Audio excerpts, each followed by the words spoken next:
Assalamualaikum warahmatullahi wabarakatuh. Waalaikumsalam Waalaikumsalam warahmatullahi wabarakatuh. warahmatullahi wabarakatuh.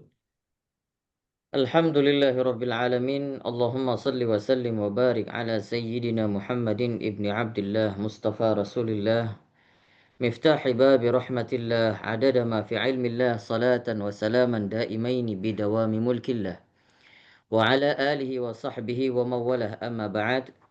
Subhanaka la ilma lana illa ma 'allamtana innaka antal alimul hakim.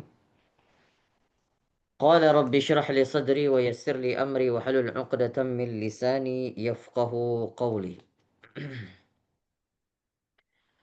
قال رسول الله صلى الله عليه وسلم خيركم من تعلم القرآن وعلمه. وقال أيضا من سلك طريقا يلتمس به علما سهل الله له به طريقا إلى الجنة أو كما قال رسول الله صلى الله عليه وسلم. Hamdan wa syukran lillah, pada malam hari ini kita masih diberikan kesempatan oleh Allah Subhanahu wa taala untuk bertatap muka melalui via Zoom ini. Sebuah kenikmatan yang Allah berikan kepada kita sehingga kita bisa melaksanakan atau kita bisa memanfaatkan kenikmatan itu sesuai dengan jalan syariatnya Allah dengan momentum mempelajari ilmu-ilmunya Allah. Salam dan salam kepada baginda Nabi Sallallahu Alaihi Wasallam dan juga kepada para sahabatnya, kepada para keluarganya dan juga kepada tabi'in, alim ulama, mutaqaddimin dan mutaakhirin dan juga kepada orang-orang atau umat Rasul Sallallahu Alaihi Wasallam yang senantiasa selalu menjalankan ibadah atau selalu menjalankan sunnah-sunnah Nabi sampai yaumil akhir nanti, dan semoga Allah golongkan kita termasuk daripada umat Rasul Sallallahu Alaihi Wasallam yang semoga nantinya kita bisa mengamalkan sunnah-sunnahnya sampai yaumil akhir nanti. Baik, saya mengucapkan ahlan wa sahlan kepada teman-teman baru atau sahabat-sahabat yang baru yang bergabung dengan kita di sini, insya Allah Zoom yang akan dilaksanakan di setiap Rabu malam dan juga Jumat malam dalam rangka untuk mengkaji ilmu-ilmunya Allah. Maka pada kesempatan ini kita masih mempelajari beberapa kitab. Kemarin sudah kita pelajari kitab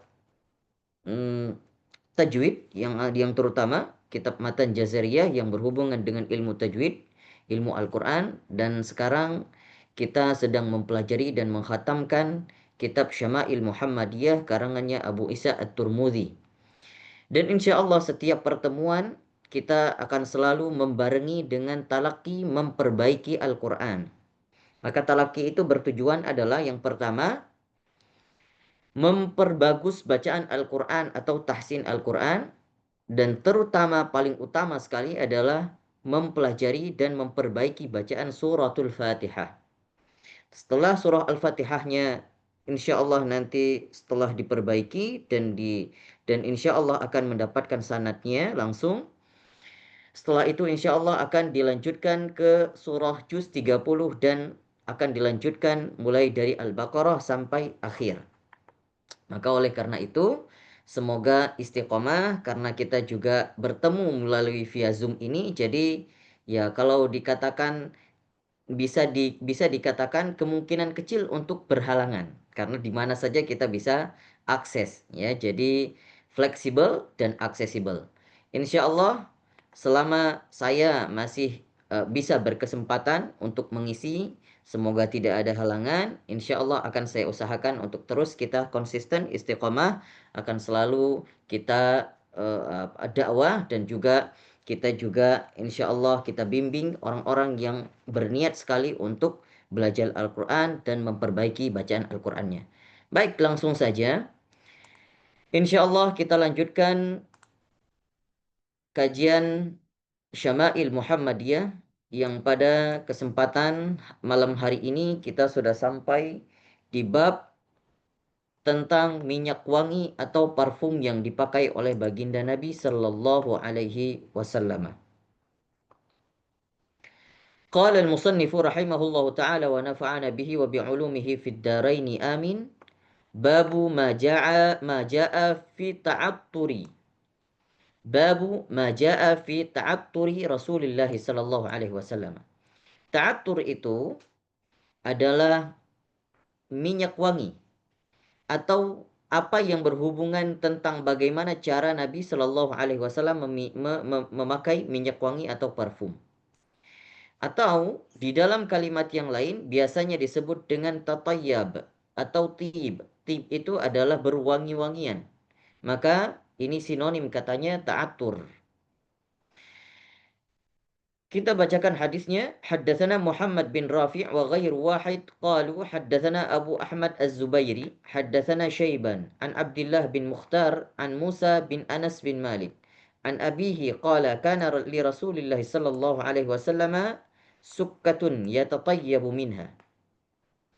Kata Anas bin Malik, sahabat Nabi sallallahu alaihi wasallam juga beserta asistennya Nabi yang selalu berkhidmah selama Nabi sallallahu alaihi wasallam hidup. Kata Anas bin Malik yang didapatkan informasi dari ayahnya Anas bin Malik dikatakan bahwasanya kana li Rasulillah adalah Rasulullah sallallahu alaihi wasallam itu ada sukkah. Sukkah itu adalah berupa tempat ya, berupa tempat yang dimana tempat itu biasanya disimpan beberapa minyak wangi Rasulullah. Jadi Rasul Shallallahu Alaihi Wasallam bukan hanya gemar memakai parfum, tapi juga gemar mengoleksi ya tempat-tempat yang ada parfumnya. Itu namanya sukkah. Sukkatun yatatayyabu minha. Maka dengan sukkah itu Nabi Shallallahu Alaihi Wasallam punya beberapa parfum di dalamnya. Di dalam hadis yang lain disebutkan haddatsana Muhammad bin Bashar, haddatsana Abdurrahman bin Mahdi, haddatsana Azrah bin Thabit an Sumamah bin Abdullah qala kana Anas bin Malik la yaruddu tiba wa qala Anas inna nabiy sallallahu alaihi wasallam kana la yaruddu tiba. Dikatakan oleh Sumamah bin Abdullah, diceritakan bahwasanya Anas bin Malik pernah berkata bahwa Anas bin Malik tidak pernah menolak kalau diberikan minyak wangi. Kalau dihadiahi minyak wangi itu tidak pernah ditolak. Maka Anas bin Malik berkata, kenapa saya berperilaku demikian? Karena saya mengikuti Nabi Shallallahu Alaihi Wasallam yang ketika diberikan minyak wangi, Nabi tidak pernah menolak.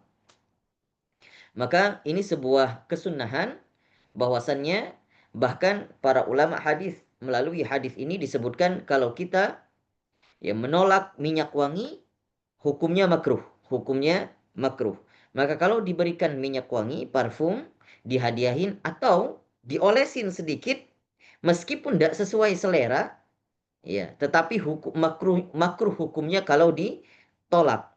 Nah, namun larangan ini, ya, ditolak ini dalam maksud bukan sampai kepada derajat hukum haram, tetapi hanya makruh saja, dan makruh itu makruh ringan, yang ada toleransinya ketika parfum itu mungkin ketika diberikan tidak sesuai dengan selera kita. Itu kalau parfum yang mungkin dalam kadar yang sedikit atau dalam olesan yang sedikit yang diberikan tetapi kita mungkin tidak sesuai dengan selera kita, maka boleh ditolak dengan baik-baik, dengan cara baik-baik. Tapi kalau diberikan dalam satu kemasan yang full, diberikan kepada kita, dihadiahkan, maka diterima. Dan Nabi Shallallahu Alaihi Wasallam tidak pernah menolak. Kalaupun nanti aromanya tidak sesuai dengan kita, maka kita bisa menghadiahkan kepada orang lain yang mungkin sesuai dengan seleranya. Ada 3 hadiah yang tidak pernah ditolak oleh baginda Nabi Shallallahu Alaihi Wasallam yang mungkin nanti insya Allah akan dijelaskan di hadis ke depan.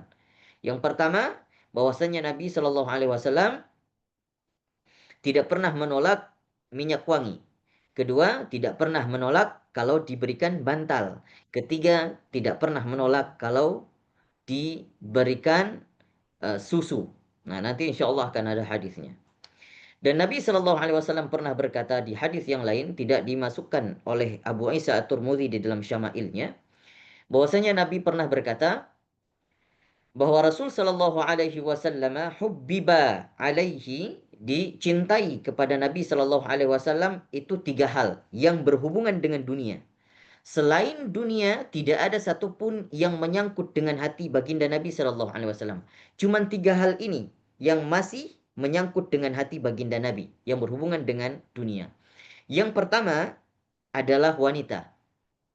Maka kata Ibnul Qayyim Al-Jauzi di dalam kitabnya Zadul Ma'ad mensyarahkan hadis ini, dikatakan bahwasanya dimaksudkan oleh Rasul Shallallahu Alaihi Wasallam wanita tersebut adalah bahwa wanita adalah sesuatu yang disukai Nabi dan itu menunjukkan kenormalan seorang Nabi yang sebagai bentuk dimensinya sebagai basyariah, sebagai manusia biasa, manusia normal, lelaki yang normal yang suka terhadap wanita. Kedua, Nabi Shallallahu Alaihi Wasallam sukanya ya adalah parfum atau wangi-wangian, ya, yang berupa wangi-wangian, baik dia minyak yang diolesin di tubuhnya atau parfum yang diolesin di bajunya. Kemudian satu hal lagi yang Nabi Shallallahu Alaihi Wasallam yang paling Nabi gemari adalah solat, karena solat itu ketika datang waktu solat, kata Nabi apa? Arihna ya Bilal bis solah. Ya Bilal, ya, setiap kali ketika Nabi Shallallahu Alaihi Wasallam terkadang terbangun dari tidurnya, di waktu istirahatnya selalu bertanya kepada Bilal, ya Bilal, apakah sudah datang waktu sholat? Dan itu sering kali. Kenapa? Karena Nabi Shallallahu Alaihi Wasallam beristirahat dan rileks dengan sholat. Maka sholat itu bukan jadi beban, tapi bagi Nabi adalah waktunya istirahat ketika mendatangi sholat. Maka kata Nabi Shallallahu Alaihi Wasallam, arihna bis sholat. Nah, kita jadikan sholat itu sebagai tempat istirahat kita, bukan malah jadi beban. Maka di sana ada ketentraman, di sana ada ketenangan ketika kita sholat dalam keadaan yang benar-benar ikhlas. Masalah khusyuk, semoga kita bisa mencapai kekhusyuan yang sempurna. Tetapi yang namanya kita manusia biasa, dalam proses pembelajaran kita berproses untuk bisa mencapai kekhusyuan yang sempurna. Dan yang lebih penting dari itu adalah mendatangi sholat itu dengan keadaan ikhlas, maka sehingga itu kunci pertama kita akan mendapatkan kesuksesan, kekhusyukan yang sempurna. Baik, itu yang dikatakan oleh Nabi Shallallahu Alaihi Wasallam terkait dengan wangi-wangian, bahwa ada 3 hal yang akan terus masih terikat dengan hati Nabi dan itu berkaitan dengan dunia. Yang pertama wanita, kedua adalah parfum atau wangi-wangian, ketiga adalah waktu sholat, datangnya waktu sholat. Selain itu tidak ada yang berkaitan dengan hati Nabi. Semuanya Nabi itu bertaluk dengan akhirat, bertaluk dengan apa yang saja yang ada di berhubungan dengan akhirat. Hadis selanjutnya dijelaskan, haddatsana Qutaibah bin Sa'id, haddatsana Ibn Abi Fudaik an Abdullah bin Muslim bin Jundub an abihi an Ibn Umar qala Rasulullah sallallahu alaihi wasallam thalathun la turaddu. Kata Ibnu Umar radhiyallahu an bahwasanya Rasulullah sallallahu alaihi wasallam ada 3 hal yang tidak pernah ditolak. Al-wasaid, yang pertama bantal. Bantal itu adalah dalam bentuk bantal apapun, bantal untuk tidur atau bantal yang dipakai untuk sandaran. Karena tradisi orang-orang Arab terdahulu dan sampai sekarang mereka menjadikan bantal itu sebagai tempat sandaran. Kalau mereka selesehan biasanya dijadikan bantal tempat senderan. Mungkin nggak terlalu familiar di tradisi kita, tapi orang-orang Arab itu terdahulu sangat familiar. Waduhnu, dan juga minyak-minyak. Ya, kata para ulama, ad-duhnu di sini adalah semua yang berhubungan dengan minyak yang ada aromanya. Yang ada aromanya. Baik itu lotion atau minyak apa saja yang ada aroma wangi, ada aroma sedapnya. Dan terutamanya adalah parfum. Dan Nabi Shallallahu Alaihi Wasallam tidak pernah menolaknya. Walaban, dan juga susu. Karena kenapa? Kemarin kita sudah menjelaskan susu itu adalah yughni fiha at-ta'am wa syarab. Yang terhimpun dalam laban, dalam susu itu adalah ada makanan dan juga ada minuman terhimpun jadi satu di dalam susu. Maka manfaatnya sungguh luar biasa. Maka Nabi Shallallahu Alaihi Wasallam tidak pernah menolak laban susu. Kemudian حدثنا محمود بن غيلان حدثنا أبو داود الحفري عن سفيان عن جرير عن أبي نضرة عن رجل هو الطفاوي عن أبي هريرة رضي الله عنه قال قال رسول الله صلى الله عليه وسلم طيب الرجال ما ظهر ريحه وخفي لونه. Nabi Shallallahu Alaihi Wasallam mendeskripsikan sedikit tentang bagaimana seharusnya idealnya parfum laki-laki dan parfum perempuan. Nabi Shallallahu Alaihi Wasallam mengatakan tibur rijal, parfumnya laki-laki itu yang kelihatan adalah, yang menonjol atau yang tampak adalah wanginya, aromanya.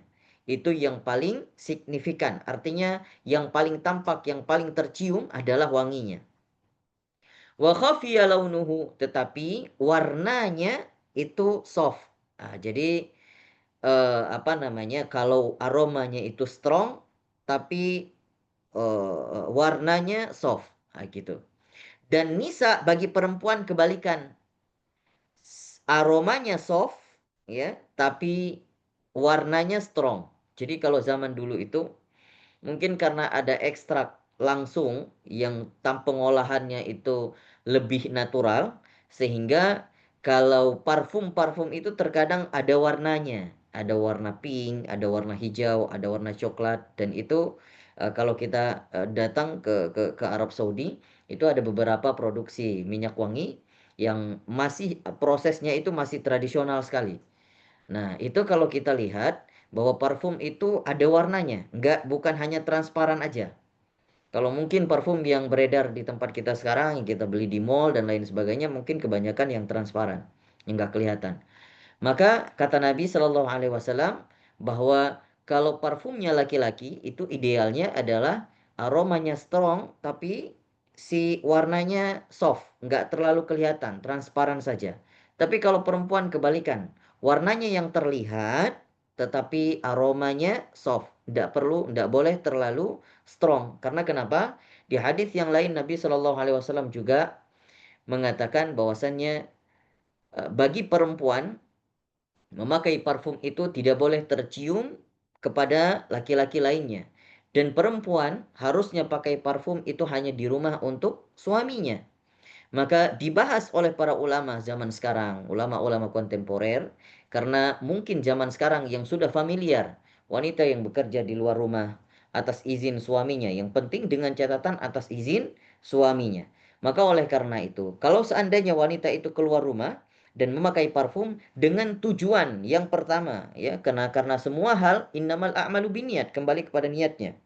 Yang pertama tujuannya hanya ingin menghilangkan bebauan saja yang ada di tubuhnya, itu boleh. Tetapi kalau sudah terlalu menonjol dan ada tujuan lain, ya, wal billah, misalnya ada tujuan yang lain untuk menarik, ya, menarik atau membuat ketertarikan bagi lelaki atau siapa saja yang berada di sekitarnya, maka itu hukumnya haram. Tetapi kalau tujuannya hanya untuk menghilangkan bebauan yang ada di tubuhnya, maka itu diperbolehkan. Dan itu juga dengan kadar wewangian yang tidak terlalu awet, tahan lama. Jadi istilahnya hanya wangi yang sekedar dia cium, dia hanya bisa dicium oleh dirinya dan radiusnya hanya mungkin seputaran dianya saja. Tidak terlalu jauh radiusnya. Mungkin ada yang kita cium, ada aroma parfum yang begitu mahal, ya. Sehingga awet seharian, 2 harian, atau 3 kali 24 jam. Bahkan kalau radius paling jauh itu masih kecium baunya. Nah, itu haram dipakai oleh perempuan. Boleh dipakai oleh laki-laki. Boleh dipakai oleh laki-laki. Maka Nabi Shallallahu Alaihi Wasallam sangat serius mengatakan tentang hal ini. Karena Nabi Shallallahu Alaihi Wasallam juga sangat senang dengan yang berbau aroma wangi, karena Nabi Shallallahu Alaihi Wasallam justru pernah dikatakan oleh Anas bin Malik bahwasannya sebenarnya Nabi Shallallahu Alaihi Wasallam tidak membutuhkan kepada wangi-wangian saja, karena aromanya Nabi dan bahkan keringatnya Nabi saja sudah berbau aroma yang sedap. Sehingga Nabi Shallallahu Alaihi Wasallam pernah dikatakan oleh Sayyidah Aisyah, Nabi itu suka dengan aroma yang berbau amber dan misik. Itu parfum Nabi. Amber, misik. Satu lagi ada riwayat yang mengatakan oud, ya, yang jenis oud. Amber itu adalah uh, apa? Uh, Mungkin bahan dasarnya adalah dari, kalau tidak salah, dari batu amber, dan batu itu jadi batu itu karena getah daripada kayu. Itu bahan dasarnya. Tapi kalau misik itu terbuat dari kelenjar yang ada di perut rusa. Itu untuk menarik, ada hormon tersendiri untuk menarik lawan jenisnya, maka itu yang diambil jadi bahan dasar untuk dibuat misik. Tetapi kalau seandainya oud itu dari kayu gaharu, mungkin itu yang lebih familiar sama kita, yang mungkin di kalangan kita. Namun di balik itu, apapun yang berbau harum, ya, apakah itu wangi mungkin vanila dan lain sebagainya, kalau itu dipakai dan itu mengikuti sunnah Nabi, maka akan menjadi nilai sunnah, nilai pahala. Ya, meskipun tidak sesuai dengan apa yang pernah dipakai oleh Rasul Shallallahu Alaihi Wasallam. Dalam konteks itu wangi-wangian, maka silakan dipakai dan menjadi sunnah. Dan maka kita laki-laki terutama sunnahnya itu memakai ketika hari Jumat. Dan juga di saat melaksanakan sholat ketika beribadah dan lain sebagainya. Hadis selanjutnya dikatakan haddatsana Ali bin Hujar akhbarana Ismail bin Ibrahim an Jurairi an Abi Nadrah an Tufawi an Abi Hurairah radhiyallahu anhu anin Nabi sallallahu alaihi wasallam mithlahu bima'nahu. Dari hadis ini juga diriwayatkan hadisnya sama, redaksinya sama, tetapi periwayatannya yang berbeda. Hadis selanjutnya haddatsana Muhammad bin Khalifah wa Amr bin Ali qala haddatsana Yazid bin Zurai' haddatsana Hajjaj As-Sawaf an Hannan an Abi Utsman An-Nahdi qala Rasulullah sallallahu alaihi wasallam idza u'tiya ahadukumur raihan fala yarudduhu fa innahu kharaja minal jannah. Kata Nabi sallallahu alaihi wasallam, seandainya diberikan kepada kalian, diberikan salah seorang kepada kalian, ar-raihan itu parfum yang dinamakan dengan raihan. Apa itu raihan? Raihan itu adalah parfum yang bahan dasarnya daripada tumbuh-tumbuhan. Itu raihan. Yaitu raihan. Bahan dasarnya dari tumbuh-tumbuhan. Fala yarudduhu, dan sehendaknya dia tidak boleh menolaknya. Fa innahu kharaja minal jannah. Kata Nabi, sesungguhnya itu keluar atau berasal dari surga. Harus jadi catatan bahwasannya di sini fa innahu kharaja minal jannah, ini kata para ulama hadis dimasukkan ke dalam kategori redaksi yang dhaif, ya. Jadi ini dhaif. Nah, ini jadi catatan. Fa innahu kharaja minal jannah itu tambahan, itu menjadi sebuah hadis yang dikomentari oleh Imam At-Tirmidzi. Redaksi tambahan ini fa innahu kharaja minal jannah itu termasuk ke dalam kategori redaksi yang dhaif. Qala Abu Isa la yu'rafu li Hannan khairu hadzal hadis. Maka itu yang diberikan stimulus oleh baginda Nabi Shallallahu Alaihi Wasallam. Seandainya kita diberikan sesuatu hadiah apapun, gak mesti parfum sebenarnya, dianjurkan untuk menerimanya. Meskipun mungkin tidak sesuai dengan selera kita, ya, menerima itu justru lebih baik. Kalau tidak sesuai selera, maka berikan, sedekahkan untuk yang lain. Karena Nabi Shallallahu Alaihi Wasallam apapun yang diberikan tidak pernah ditolak. Ya, karena kenapa? Tujuannya adalah untuk memberikan, ya, mendatangkan rasa ifrah, rasa senang kepada yang memberikan. Apalagi yang memberikan itu dengan sukarela, bahkan mungkin effort. Beli, terus kemudian kalau sekarang di Shopee check out, terus kemudian dikirim, dengan effortnya mengirimkan hadiah kepada kita, maka terima dengan lapang dada. Dan alangkah lebih baik dengan cara menerima yang lebih baik juga. Bagaimana caranya? Ya, apapun usaha kita yang supaya dia yang memberikan kepada kita merasa puas. Ya, maksudnya ketika diberikan, wah ini ada parfum, Masya Allah, kita katakan ya, Masya Allah ini yang saya cari ini. Yang udah lama saya cari, ternyata antum berikan kepada saya. Dari semalam itu saya mimpi dapat hadiah, ternyata antum yang berikan kepada saya. Nah, ini kata-kata yang mendatangkan rasa senang, rasa puas kepada orang yang memberi. Dan ifrah itu, idkhalus surur di dalam hati seseorang, sesaudara, semuslim, itu sangat dianjurkan oleh Rasul Shallallahu Alaihi Wasallam. Dan kata Nabi Shallallahu Alaihi Wasallam di dalam beberapa hadis yang lain dikatakan, siapa saja yang memasukkan ataupun senang untuk memberikan kabar gembira untuk orang lain, ya, atau senang, sering memberikan rasa senang di dalam hati orang lain, maka dengan gampangnya ridha Allah itu turun kepadanya. Ya, hadirin yang dimuliakan Allah, bukankah kita hidup adalah untuk hanya mencari keridhaannya Allah? Maka hal yang sepele, yang kelihatannya kecil, apa itu? Memuliakan orang dengan cara sering memasukkan idkhalus surur, rasa bahagia di dalam hati orang lain, itu adalah sebuah kemuliaan dan sebuah jalan yang lebih mudah untuk mendatangkan rasa keridhaan Allah kepada kita. Di dalam hadis yang lain disebutkan haddatsana Umar bin Ismail bin Mujalid bin Sa'id Al-Hamdani Al-Baghdadi haddatsana Abi an Bayan an Qais bin Abi Hazim an Jarir bin Abdullah qala uridtu baina yaday Umar bin Khattab. Ya. Dikatakan ditampakkan kepadaku atau di antara ke tanganku Umar ibn Khattab, maksudnya adalah ditampakkan di depanku, kata siapa ini yang mengatakan? Jarir bin Abdullah. Ya, Jarir bin Abdullah kata Umar bin Khattab, aku melihat Jarir bin Abdullah. Fa'alqa Jarir rida'ahu. Dan saat itu aku melihat Jarir itu melepaskan ridaknya. Ridaknya itu adalah baju yang di atas rida. Wa masya fi izar, dan saat itu Jarir berjalan dengan hanya pakai sarungnya saja. Faqala lahu khudh rida'aka, dan kemudian Umar bin Khattab mengatakan, ambil ridakmu wahai Jarir. Faqala Umar lil qaum ma ra'aitu rajulan ahsana min surati Jarir. Aku tidak pernah melihat orang seganteng, seindah Jarir bin Abdullah.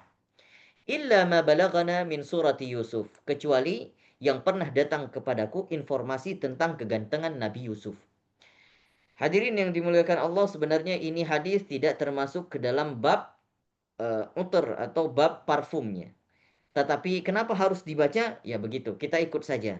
Ini sudah dihimpun hadis ini oleh Imam Abu Isa At-Tirmidzi, maka kita baca saja, karena ini kita dinamakan dengan mengkhatamkan kitab. Jadi apa saja yang tertulis, maka keberkahan dengan mencari keberkahan musannif yang merangkai atau yang menulis kitab-kitab ini, yang merangkum hadis Anis ini dalam kitab Syama'il Muhammadiyah, maka untuk mencari keberkahannya, maka kita akan membacakan semua hadis meskipun tidak sesuai mungkin menurut kita ya, tetapi para ulama-ulama lain yang mensyarah kitab ini bahkan terkadang harus dipaksa untuk dicocok logikan.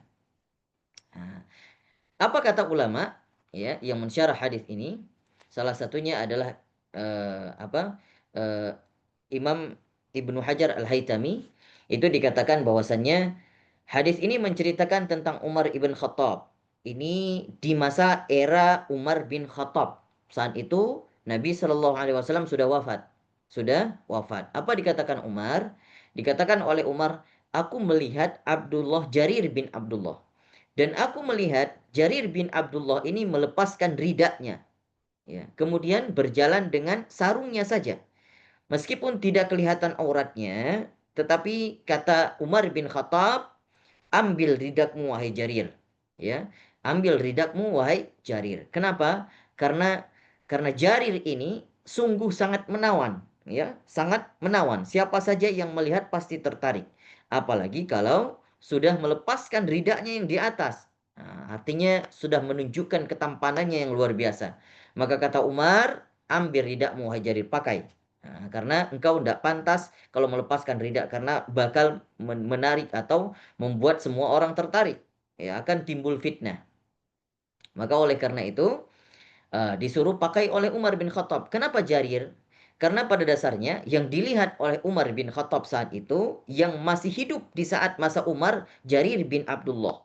Tetapi kalau kita melihat sahabat-sahabat Nabi yang lain, yang bahkan paling ganteng, itu yang pernah dikatakan oleh Rasul SAW, yang sampai malaikat Jibril saja sering menyerupai sahabat tersebut. Siapa dia? Dihya. Namanya adalah Dihya. Namun dalam konteks hadis ini, Dihya sudah wafat. Nabi Shallallahu Alaihi Wasallam sudah wafat.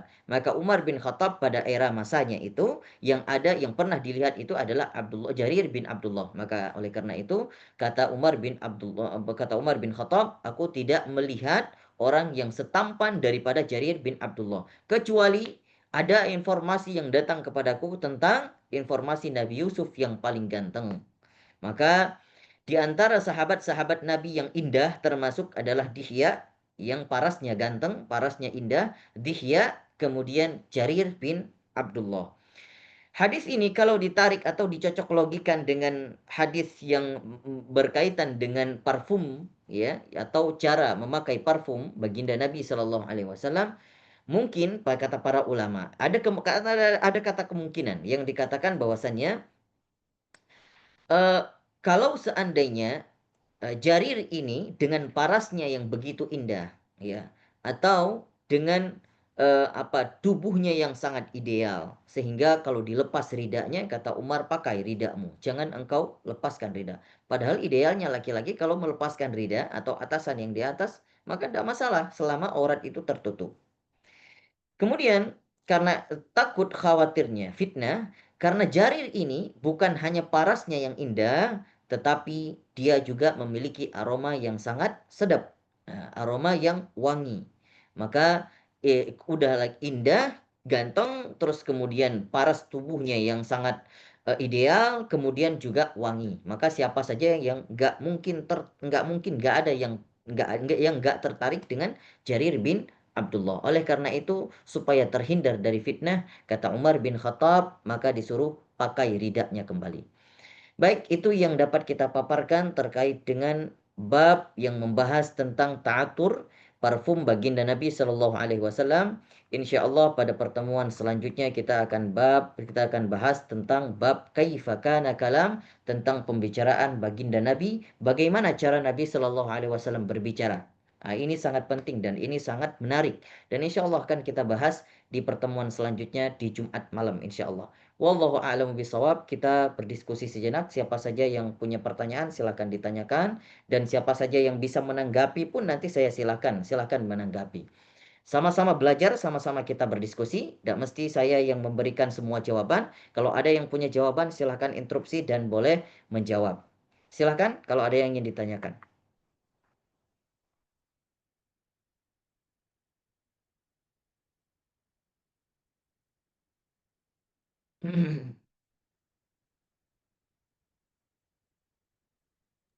Mangga, silakan teman-teman kalau ada yang perlu didiskusikan atau ada pendapat dari yang lain, silakan. Kita di sini belajar sama-sama sesuai Ustadz katakan tadi.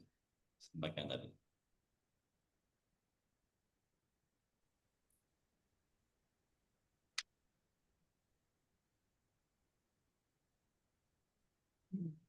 Oke, Baik, kalau mau kemarin nanya, silakan. baik, sedikit mungkin saya tambahkan. Kemarin ada yang menyinggung tentang bagaimana hukum parfum yang ada alkoholnya. Hukum parfum yang ada alkoholnya. Mungkin saya bahas kembali.